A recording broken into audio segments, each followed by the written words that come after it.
Hey, how y'all doing? This is Mongo Slade, and today we're going to talk about the SmackDown season premiere. I hate doing show reviews, but I feel like, if it's a big show like this one, I might as well review the whole show. So we open the show with all of the wrestlers on the stage, all the new talent, and Triple H and Stephanie McMahon are in the ring. They welcome us to the show. They introduce all of these new guys, even though none of them are new. They just basically new to SmackDown. And when they introduced the Street Profits, Ziggler and Rude attack them from behind, and from there we get a big brawl. As everybody starts fighting everybody, and then Lars Sullivan comes out. Lars Sullivan sort of clears house a little bit. Lars Sullivan clears house, and his match with Jeff Hardy is first, and so they have a decent match with Jeff basically not being able to do his usual offense like he tries to do his double leg scoop into the leg drop between the legs, and he can't do it because Lars Sullivan is too big. And basically, Sullivan gets hit with a twist of fate. Jeff Hardy jumps up to the top rope to do the swanton bomb, but Lars Sullivan wakes up, gets up there, snatches him from the top rope, and hits him with the quote unquote freak accident for the win. Not a fan. Not a fan. This is not what you're supposed to be doing with Jeff Hardy. You could literally have done this with anybody else. You could have picked somebody on the lower card. I mean, he beat up Shorty G in the brawl. Why not just put Shorty G versus? Now I get that Jeff Hardy is leaving to go to Raw, and he has to do a job on his way out, which doesn't make any sense because New Day didn't do a job on their way out. But then again, it was also kind of their last show for a while. It's confusing. It's complicated. It's complicated. But I didn't like this because Jeff Hardy was not. Jeff Hardy is not. He's not this guy. You don't use Jeff Hardy to put over Gene Snitsky Part 2. Now I've seen a lot of people talk about the saying of the freak, that they said the freak a lot, which shouldn't be a surprise. I mean, if it's a nickname, it's a marketing thing, then it should come with the territory. Now, a lot of people have also compared Lars Sullivan to like John Heidenreich. I say he's more of a Snitsky. And look, he was a grotesque ogre. That's what Snitsky was. Snitsky was basically Shrek in human form. Matter of fact, I think Shrek might have been too much. I think he's more like the the Grendel and Beowulf. He was more like that. And Lars Sullivan was sort of that too before he left. And then he came back. He was a little bit in better shape, and he grew a beard, which and his teeth weren't as yellow and crooked, and like the ugliness works when they call you the freak. Like you could be like a hunchback, and he looks like he's a big dude, but he's not like the biggest guy in the world. Like he I don't think he could pull off ogre anymore. Like if you're looking for the freak,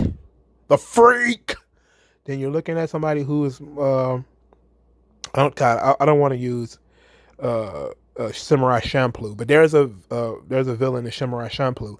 He's a gigantic ogre. He's a giant man. He's an ogre, and he has this storyline where he's like I'm ugly. Don't look at me. And he's trying to make friends with the female main character because she actually is friendly with him, even though he's big and ugly. That could have been something you could have did with Lars Sullivan if he was. But the crazy thing is, it's kind of crazy to say this, but he's not ugly enough, and he was. Like, it works for a guy who looks like Snitsky, who was like a hairless, disgusting. Like, I think he even stained his own teeth on purpose for the character. Like, that works. Lars Sullivan looks big and oddly normal. Like, he looks normal, not handsome, just normal, like a big normal football player. He doesn't look like a freak. That's basically what I'm saying. He doesn't look enough like a freak, but it still wasn't a good spot for Jeff Hardy. Jeff deserves better than this. That sucked.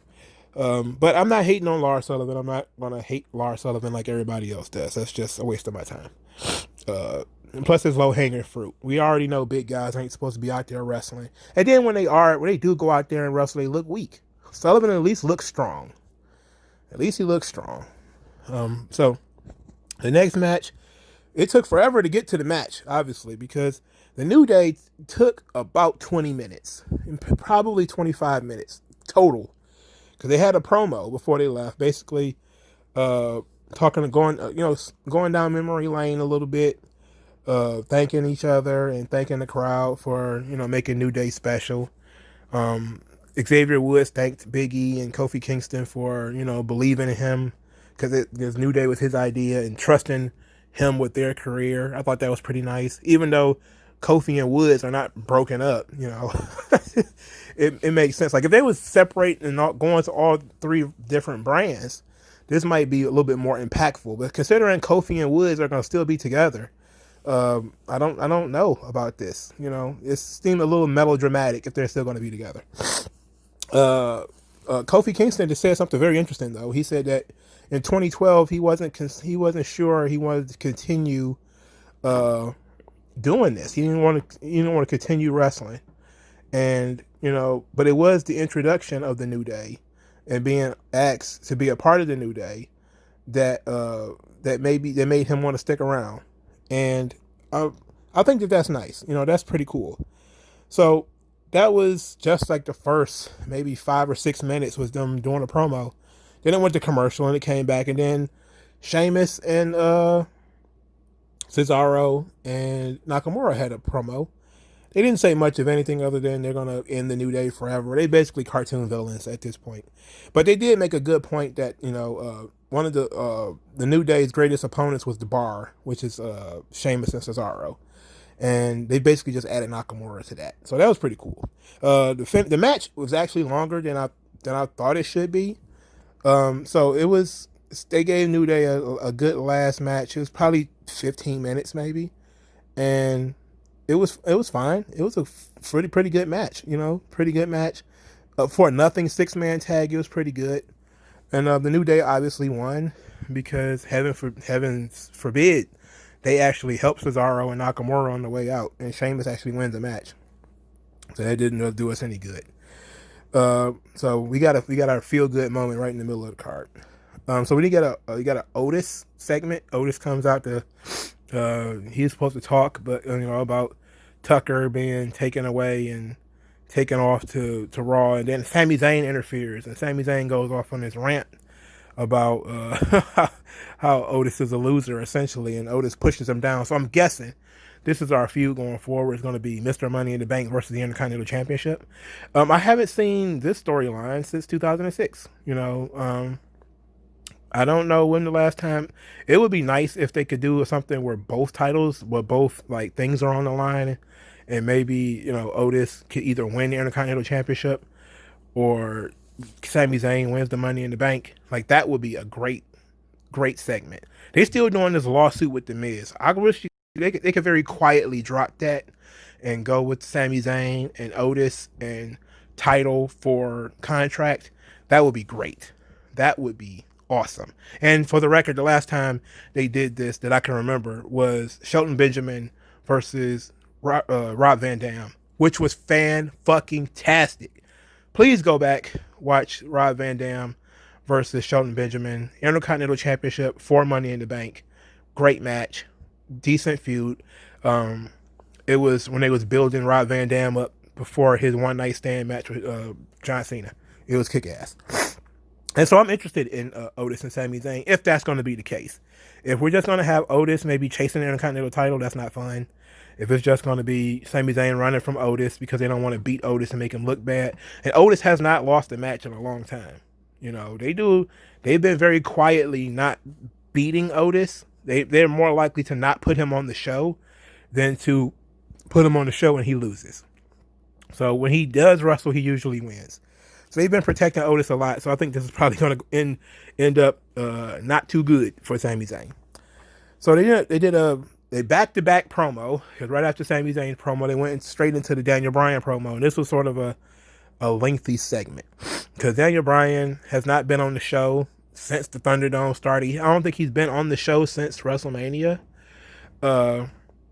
So then you had Daniel Bryan cutting his promo about all these guys that he wished that he could wrestle, that he can't wait to get in the ring with Apollo Crews and Aleister Black and yada yada yada. And then Seth Rollins comes out. So Seth Rollins calls himself Rollins the Redeemer. I forgot. I don't know if I told you guys how much I love Seth Rollins. I really do. Like, he's one of my favorite wrestlers on the roster right now. The only problem is that he's overexposed. That's the only problem. So he kind of gives Daniel Bryan the spiel. You know, you're with me or against me. I'm trying to take SmackDown to the next level, you know, for the greater good. And Daniel Bryan says, "Oh yeah, I like some of this stuff, you know, about, you know, he wants to save the environment and all this type of stuff." And then he says that, but Rollins' idea is self-centered and dumb.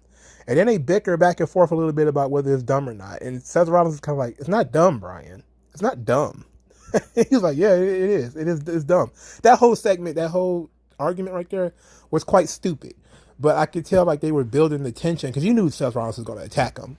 And then, of course, he did. He ended up stomping Daniel Bryan a little bit. They got into a fight. Obviously. Once Daniel Bryan starts to fight back, Seth Rollins bailed. And then Rollins kind of shirks away because he's the bad guy. And then here comes Rey Mysterio and Dominic. And Rey Mysterio and Dominic chase Rollins into the ring. And Rollins tries again to talk Daniel Bryan into helping him fight the Mysterios. And then Murphy comes out, and Murphy comes out of nowhere because he didn't come down the ramp. I don't even see where he came from. He gets in the ring, and then he fights Rollins. So the Mysterios basically just watch Murphy chase Rollins off. And then Murphy tries to shake hands with Rey. And Rey just basically is like, "Nah, man, like all this, like you poked out my eyeball. You've been trying to hit on my daughter. Like, no, I don't want to. I'm gonna be friends with you. Now, I'm gonna give you some what I think is gonna happen. I think Aleister Black is gonna team with Rollins. And I know that kind of sounds crazy, but it seems to fit perfectly what's going on here. I think Aleister Black is going to, if he didn't target Seth Rollins, because he's going to end up joining Seth Rollins. I think he's going to end up agreeing that with Seth Rollins and, you know, working for the greater good. Ought to be interesting. But I was trying to sit here and figure out like why Aleister Black doesn't come to the ring and be a part of this storyline again. And, you know, it makes sense. You know, it makes sense. It would make sense for him to join Seth Rollins. Even though, you know, he poked his eyeball out, why would he join him? Like, if that's really what, if you, like, trauma could change the way you think about things, you know? Like, some people feel a certain way about things, and then you go through a traumatic situation that makes you question what you believed before. And if this is that type of situation where that seems to be the story that they're telling with Aleister Black, is that he has gone through this trauma and now he's starting to see things differently. That maybe he should see things that maybe Seth Rollins is right, that people are corrupt, that something needs to change, that things need to be taken to the next level, etc., etc. And then maybe, of course, you could always turn on them later. You could always do that and have, you know, Aleister Black beat the dog shit out of Rollins, you know, in 4 months or whatever. But I would like for Aleister Black to be a part of this whole ordeal because now Rollins is outnumbered. It's 3-on-1. And if you count Daniel Bryan, it's 4-on-1. He needs people with him. Because I know a lot of people say, like, well, this storyline between the Murphy and the Mysterios can go on without Seth Rollins, and I don't know if you could do that. Because you still have to have the Murphy-Rollins match. So you can't do that. And then you still have to have the Mysterio-Rollins match. Because Rey Mysterio and Seth Rollins still have not had their blow-off match. So there's still at least 2 more matches to go in this feud. This feud will never end. Okay? I don't know what, like, legit injury Rey Mysterio has that keeps him from wrestling. But until it heals up, probably this feud is going to keep going and going and going and going. So I'm strapped in. You know, it's still the feud that never ends, but it's on SmackDown, so maybe they'll do something different because SmackDown seems to do things a little bit differently. All right, so we end up getting Street Profits versus Dolph Ziggler and Robert Roode. This match was about 2.5 minutes, maybe 3. Robert Roode and Dolph Ziggler didn't even get an entrance. And it was a disqualification. Disqualification because Roode and Ziggler did not leave the ring during the referee's 5 count. So that was technically a disqualification. And, they had to do something because the Street Profits don't have any opponents. So if the Street Profits would have beaten them, then who would they have got to wrestle then? They wouldn't have had anybody to wrestle. So you had to get out of this match. And I did see people complain. Yeah, oh, this match was 3 minutes and it ended in disqualification. Well, it's better than it being 15 minutes and ended in disqualification. And that's some shit that would have happened in like world class. That's some shit that probably would have happened in Mid-South. You do 15 minutes and then some idiot gets in the ring and hits the good guy with a boot or something, and then it gets disqualified, and the people still are going crazy because the good guy won, but they didn't get a clean finish, and then they also there's some heat there, so there's a lot going on, but people nowadays, they're so quote unquote smart that they just complain about everything.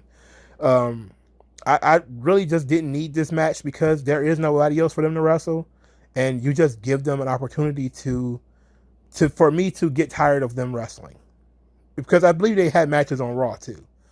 So we got to do something with this Ziggler and Roode thing. I still think they should break them up, and this will not feel like a fresh show until they break up a lot of these long-term storylines that have been going on Raw, like the Ziggler and Roode thing, like the Mysterio and Seth Rollins thing.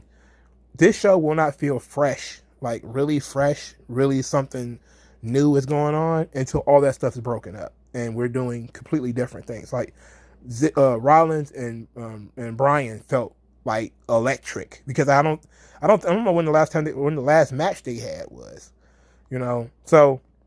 And I'm pretty sure they have wrestled before, but I don't think they had a pay-per-view match yet. So you could build that for your WrestleMania if you really wanted to. Like, I'm really excited for that.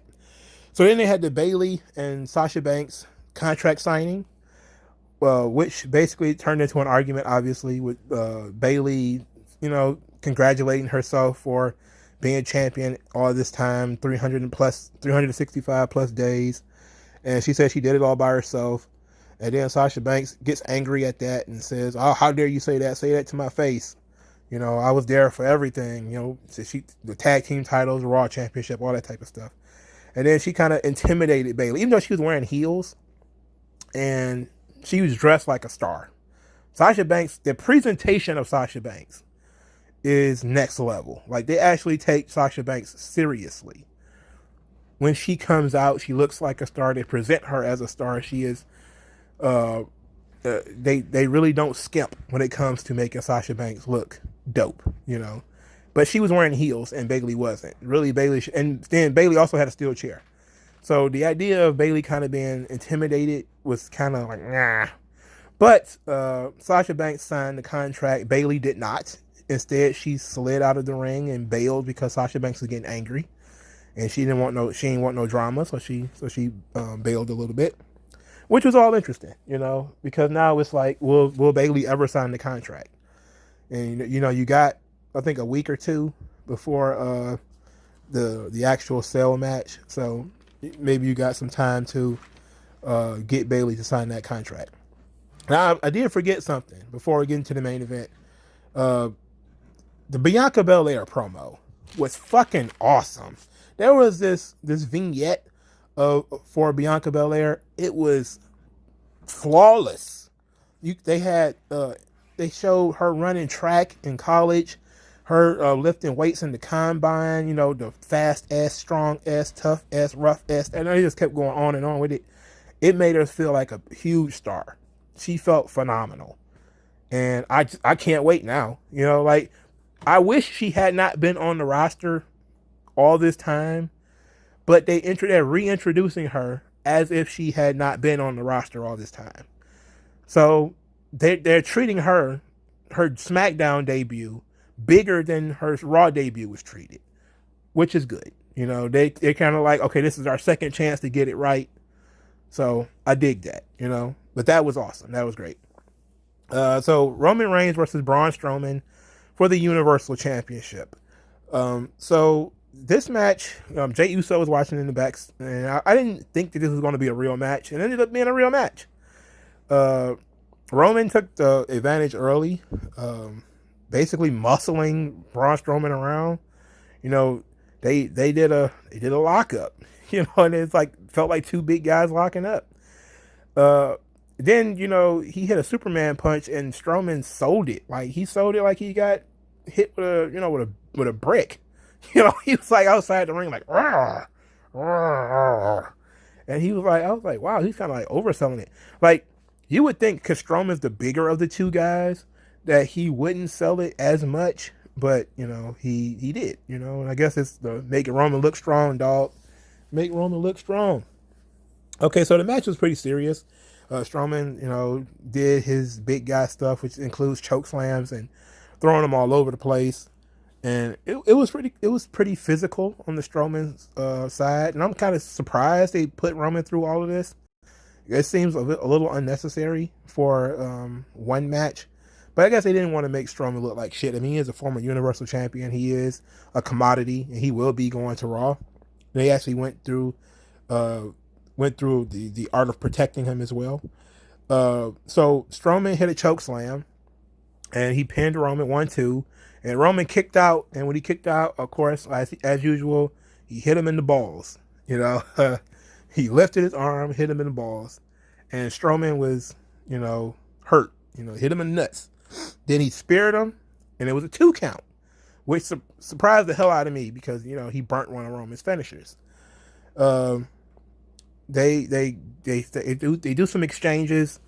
Then Strowman kind of throws a whips into the ropes, and Roman jumps on him and puts him in a guillotine. It was a really tight looking guillotine as well, and he choked Strowman out, and Strowman lost by a referee stoppage. So it was perfect. It was a perfect match. It was longer than I thought it would be, but it was still solid. It was a solid match. They've had better matches. Let's put it like that. They've had better matches. But this was heel versus heel, so it was fine. Because Strowman is not a babyface. So, after the match, Jey Uso comes out. And Jey Uso and Roman have a little stare down. And then, Roman collects a chair. And he talks to Jey. Tells Jey, this is what we do. And he hits Strowman with the chair. He hits him with the chair a couple of times. And then he kind of kicks the chair to Jey. And, it kind of like he wants Jey to hit Strowman with the chair. Or Jey to give him the opportunity to hit him with the chair. And then, Strowman rolls out of the ring. And Roman turns his back to give Jey the opportunity to hit him with the chair if he wanted to. And Jey thought about it. He was tempted. He decided not to. He put the chair down. But he then punched Roman in the face. Then he super kicked him. He bumped him, which was pretty cool. And then he hit Roman with the chair. So he didn't want to hit him in the back with the chair. He wanted Roman to know he was getting hit with the chair. And while Jey is spazzing out on Roman, Adam Pearce and Jamie Noble and a bunch of other officials come out, and they hold Jey back because he's out of control. He's wild. He's out of control. And then Roman hits him with a Superman punch, which is essentially a sucker man punch. And Jey sort of melts into the mat. And that's pretty much how we go off the air. So the show was very promo heavy. They were building up new angles. So this was basically a reset episode.